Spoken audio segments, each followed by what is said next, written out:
नमस्कार किसान भाइयों, स्वागत है कृषि मंत्र में। मैं कृष्णा पाटीदार और आज हम बात करने वाले हैं जैसे कि जिन लोगों ने केले की फसल लगा रखी है और यदि आपकी केले की फसल फ्लावरिंग स्टेज पर है तो इस स्टेज पर आपके लिए क्या विशेष हो सकता है।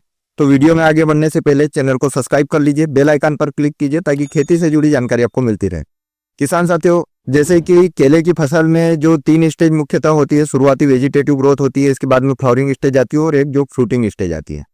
तो जैसे शुरुआती अवस्था में जब आपकी वेजिटेटिव ग्रोथ हो जाती है, वैरायटी पर डिपेंड करता है, आपकी 6 महीने की या 7 महीने की जो वेजिटेटिव ग्रोथ रहती है, इसके बाद में आपके यहाँ फ्लावर दिखने लगते हैं। आपके यहाँ जब फ्लावर निकलने लगते हैं, इस अवस्था पर आपको विशेष रूप से कुछ चीजें ध्यान रखना चाहिए। जैसे फूल निकलने चालू हो गए हैं, आपके यहाँ फ्लावर निकलने लग गया है बनाना का, तो आप इस समय पे विशेष रूप से ध्यान रखें, पानी की मात्रा पर्याप्त चलाएं। मतलब आपकी जमीन में मॉइस्चर बना हुआ रहना चाहिए। जब भी आपके यहाँ फ्लावर इनिशिएशन स्टेज आती है जो बनाना में, इस समय आपको उसके रूट जोन में अच्छे से नमी बना के रखना है, ज़्यादा से ज़्यादा नमी बना के रखना है। इससे आपके यहाँ फ्लावर अच्छे से निकलेंगे और अच्छी गुणवत्ता वाले निकलेंगे।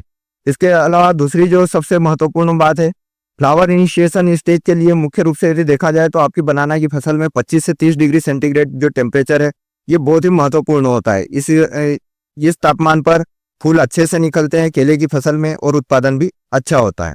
इसके अतिरिक्त यदि आप देखेंगे तो केले की फसल में जब आपके यहाँ फूल निकल आते हैं, इस अवस्था के बाद में फास्फोरस की मात्रा नहीं आती है। इस अवस्था के बाद में आपको अपने जो केले की फसल है इसमें अच्छा यदि उत्पादन लेना है तो फ्लावरिंग स्टेज से आपको इसमें कैल्शियम, बोरान और मैग्नीशियम और आपका जो पोटास है, इसके अलावा कुछ मात्रा नाइट्रोजन की, इनका अच्छे से मैनेजमेंट करना है। न्यूट्रिएंट मैनेजमेंट बहुत आपका डिपेंड करता है। आपको फूल निकलने से फल की गुणवत्ता तक के लिए आपको पोटास की मात्रा का विशेष रूप से ध्यान रखना है। साथ ही साथ आपको कैल्शियम और मैग्नीशियम की मात्रा भी चलाते रहना है। इसके अतिरिक्त इस समय आप यदि देखेंगे तो आपको माइक्रो न्यूट्रिएंट्स का विशेष रूप से योगदान रहता है। जैसे आप बोरान यदि देते हैं तो आपके जो फूल है और फल है उसकी गुणवत्ता में भी अच्छा सुधार होता है और आपके जो उत्पादन है वो भी बढ़ता है। तो किसान साथियों, इसको आप विशेष रूप से ध्यान रखकर जब आपकी केले की फसल को आप तैयार करेंगे तो आपके यहाँ बहुत अच्छा उत्पादन होगा।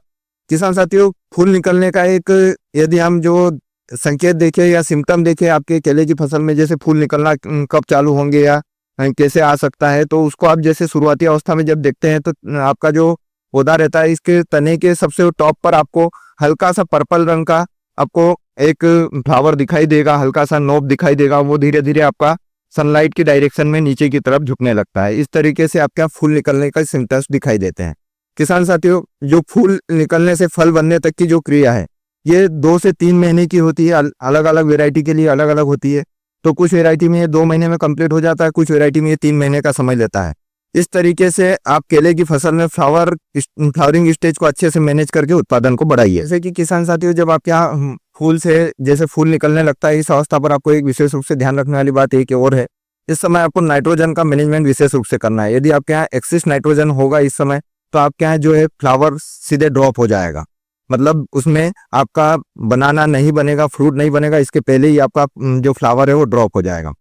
और एक और विशेष रूप से ध्यान रखने वाली बात यह है कि आपके यहाँ जैसे केले की फसल में जैसे ही फूल आ जाता है, इससे जब आप बंच निकलने लगते हैं तो आपको बंच की जो संख्या है, जो आपके यहाँ बंच निकल रहे हैं उसकी जो संख्या है, उसको आपको आपके जो केले का तना है, जो लाट है, जो हम बोलते हैं लाट, इसके साइज के अनुसार रखना है। यदि आपके यहाँ 35 से 40 सेंटीमीटर की आपके यहाँ तने का लाट है नीचे से, तो आप इस कंडीशन में अपने पौधे की सिचुएशन के अनुसार 8 से 9 बंच रख सकते हैं। यदि आपके यहाँ ऐसी सिचुएशन नहीं है, आपके यहाँ लाट कम है, कमजोर है, 35 से अंदर है या 30 से 35 सेंटीमीटर के अंदर है, तो आप इसके लिए 5 से 6 बंच रखिए अपने केले की फसल में। इससे आपके यहाँ जो फ्रूट है उसकी गुणवत्ता में सुधार होगा।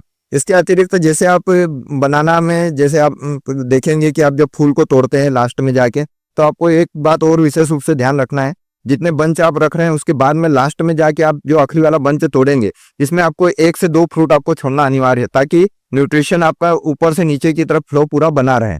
और बंच की गुणवत्ता सुधारने के लिए भी आपको विशेष रूप से ध्यान रखना है कि यहाँ पर जैसे आपके यहाँ बंच निकल जाता है तो इस अवस्था पर आपके यहाँ जो रस चूसक कीट रहते हैं इनका विशेष रूप से प्रभाव होता है। तो आपको रस चूसक कीटों के लिए, और जैसे आपके यहाँ यदि सिगाटोगा के सिम्टम आ रहे हैं या फिर आपके यहाँ जैसे लिप स्पॉट के सिम्टम आ रहे हैं या एंथ्रेक्नोज की समस्या आ रही है, तो इसके लिए फंगिसाइड्स का भी उपयोग विशेष रूप से आपको बंच स्प्रे में भी करना है। इसके अतिरिक्त बंच की गुणवत्ता सुधारने के लिए आप जिब्रेलिन जो हार्मोन आता है इसका भी उपयोग कर सकते हैं। साथ ही साथ आप पोटास वाली जो ग्रेड्स आती है जिनका आप फोलियर स्प्रे में उपयोग कर सकते हैं, इसको आप बंच स्प्रे में भी उपयोग कीजिए। ये आपके यहाँ जो आपका फ्रूट है इसकी गुणवत्ता में सुधार करेगा।